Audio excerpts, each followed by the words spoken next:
前辈不要说笑了，交换也是在双方实力差不多的时候才能进行。在下只是一名元婴中期修士，岳阳宫有元婴后期的大修士坐镇，怎会将晚辈这点修为看在眼中？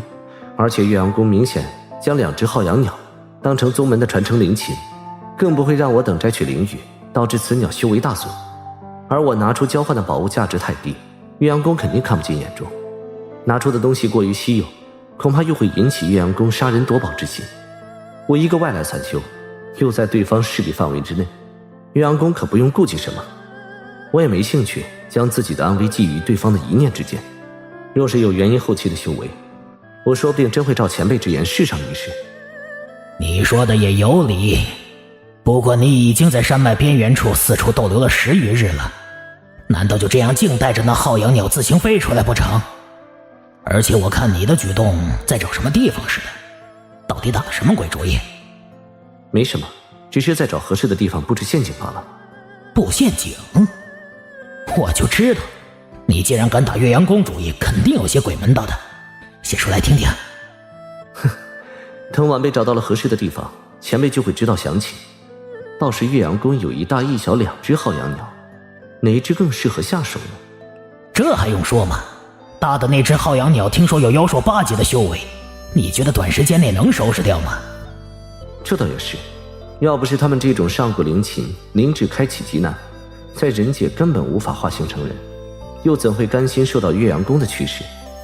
我可没有把握对付这种大神通灵禽，至于小的，听说弱一些，只有7级的水准，对付起来应该不成问题。不过若是用8级浩洋鸟长灵炼制3焰扇，威力肯定更大一些。算了，世上哪有十全十美之事，对付8级浩洋鸟不是一点机会没有，只是风险太大，稍微耽搁时间，恐怕就惊动了岳阳宫的修士。我可不想重演天蓝草原被人追杀的一幕，还是对付那些小些的浩洋鸟更为稳妥一些。你想的也不错。不过这2只浩洋鸟无论大小，大半时间都是待在岳阳宫中的，偶尔才会出来，在岳阳宫外100里内活动一下，轻易不会离开山脉中心处的。想要得手，下面就要看你的手段如何了。这个放心，先前用梦引术已经从一名岳阳宫弟子口中套出了浩洋鸟的出宫规律。岳阳宫的人为了怕2只灵禽待在一起不好管束，特意将2只灵禽每月错开时间出去放风，这就是我们的机会。既然你知道其中的轻重，就不用老夫再指点你什么了。不过可千万别耽搁了进京的交易会啊！我的魁偶还缺几种材料，应该在那里可以找到的。进京拍卖会作为大晋3大拍卖会之一，10年才一次，我自然不会错过。此前事情一了，我们就赶到进京，然后再去大晋东部找那几只阿蛟去。这就行。不过话说回来，你这段时间的所作所为还真是让老夫刮目相看呢。老夫原以为你要收集如此多材料，最起码也要3、4年时间，没想到你双管齐下，连明抢暗夺的手段都毫不犹豫地用出来了。短短1年时间，就将所需材料都收集得差不多了。这种杀伐决断，可真是老夫没有想到的事情啊！晚辈也想慢慢用稳妥方法搜寻材料，但时间不等人。前辈元神虽然有养魂木滋养，但明显比以前虚弱。晚辈若想亲眼见到前辈的元婴级傀儡，也只有抓紧时间了。你也算是有心了，我也知道瞒不过你的神识，顶多再坚持3、4年吧，我的元神就真要溃散了。不过看你收集材料的速度，在我轮回前将魁偶炼制出来，倒是大有希望之事。前辈自从和晚辈相遇之后，前前后后帮了晚辈诸多次了。韩某也并不是薄情寡义之辈，这些一直铭记在心。前辈的心愿，在下一定会尽力助前辈达成。其实我帮你也只是要自保而已，毕竟我若是落在了外人手中，恐怕下场也好不到哪里去。大眼神君也感慨地说句大实话。韩立笑了笑，当即人身形一闪，青光闪动间，整个人就迎风化为无形，再次隐匿起了身形。2日后，韩立出现在另一座巨大的小山谷中。此山谷被大片桃林覆盖，到处粉红一片，桃花遍地，竟是一处景色秀丽之地。韩立身形漂浮在山谷上空，观察着谷内的一切，又将神识放出，将附近百里都观视了一遍，脸上终于露出了满意之色。不错，这地方位置很偏僻，附近也没有任何一名岳阳宫修士，山谷也很适合布置阵法，就是这里了。韩立喃喃自语几声，人就化为一道青红，在桃林中心处落下。韩立二话不说，立刻在山谷中忙碌起来，一口气光是各种阵法就用阵旗布置了不下7、8套之多，而且大多都是那种阻断气息、隔绝灵气之类的禁制法阵，真正那种可以起到困敌效用的法阵也只有2、3座而已。另外还在这些阵法之上单独布置了一套幻阵，将桃林的真实情况掩盖了大半。大眼神君看到眼内自然好奇，总算强忍着没问，继续冷眼旁观下去。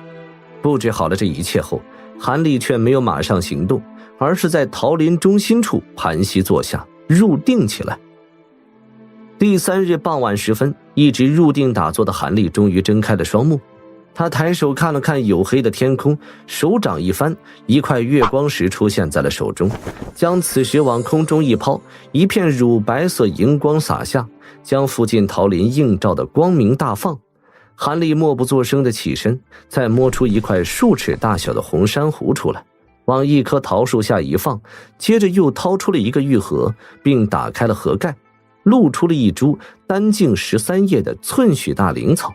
此灵草白蒙蒙的，散发着淡淡的霞光，正是他不知道催生了多少次的霓裳草。这就是你准备的手段？等韩立将霓裳草移植在珊瑚上，一头雾水的大眼神君还是忍不住开口。他虽然见过韩立用这种灵草喂养噬金虫，效果非常的不可思议，但现在拿出此草还是让他大感疑惑。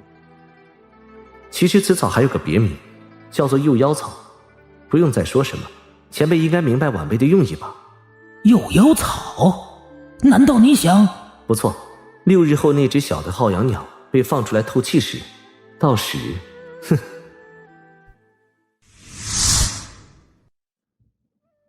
方武是岳阳宫的一名筑基期中期修士，这种等级的修士在岳阳宫没有1000也有800。按理说应该是宫内一名无足轻重的人物，但实际上恰恰相反。不要说他是筑基期修士，就是一些结丹期师叔师伯见了方武，个个都是客客气气，丝毫没有视其为晚辈的样子。宫内有什么好处下来，他也是筑基期弟子中第一个得到的。这些都让方武在岳阳宫中混得极为不错。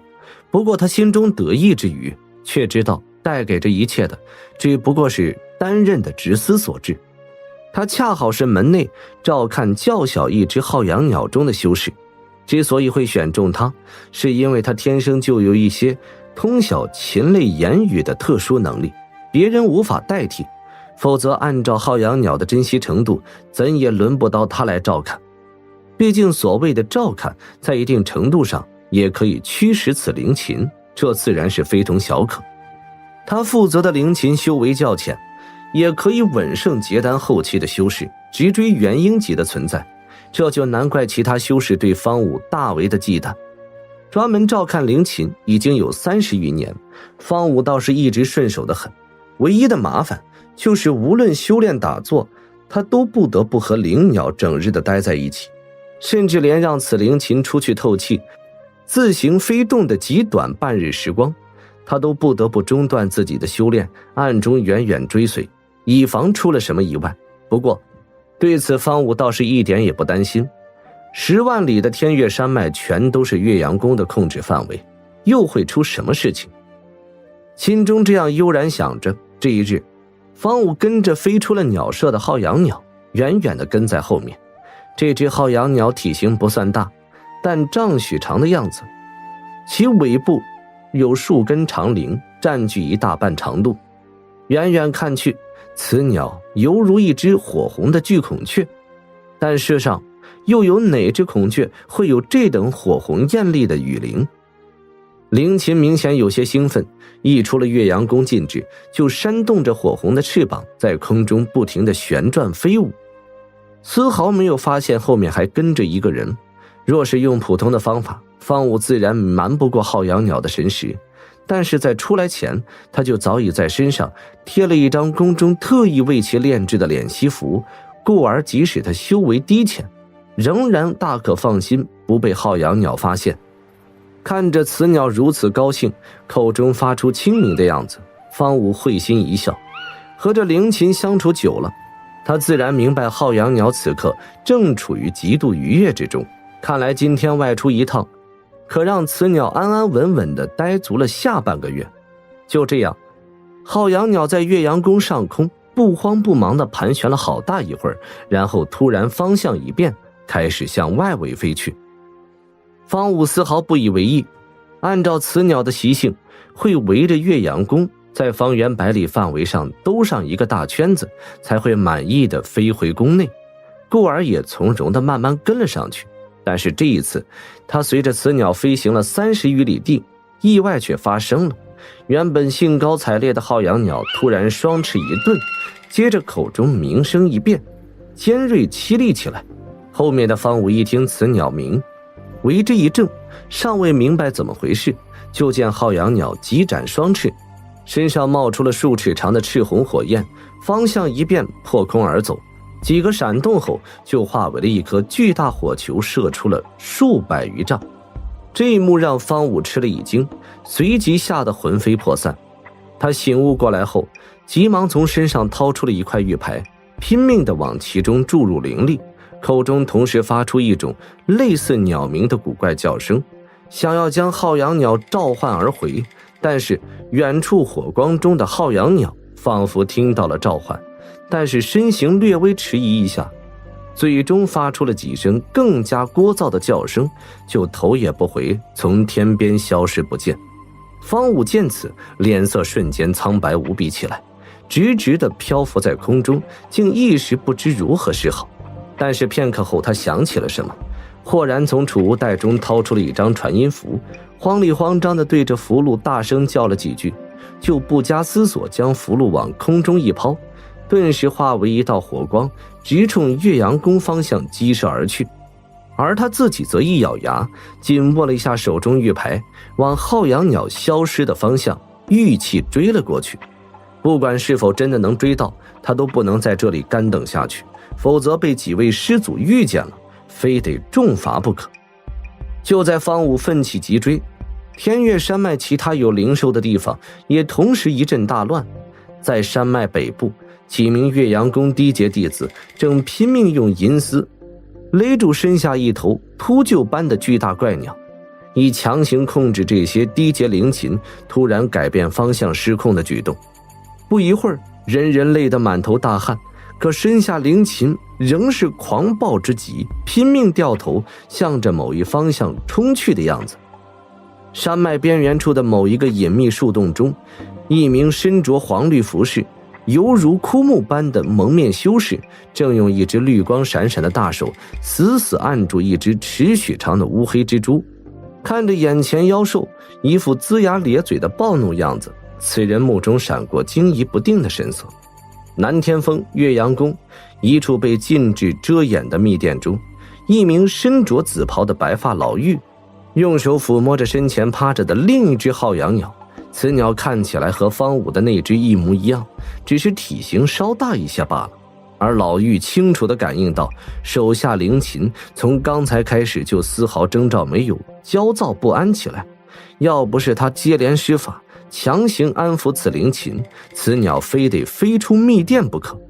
他脸带一丝古怪，不禁沉吟了起来。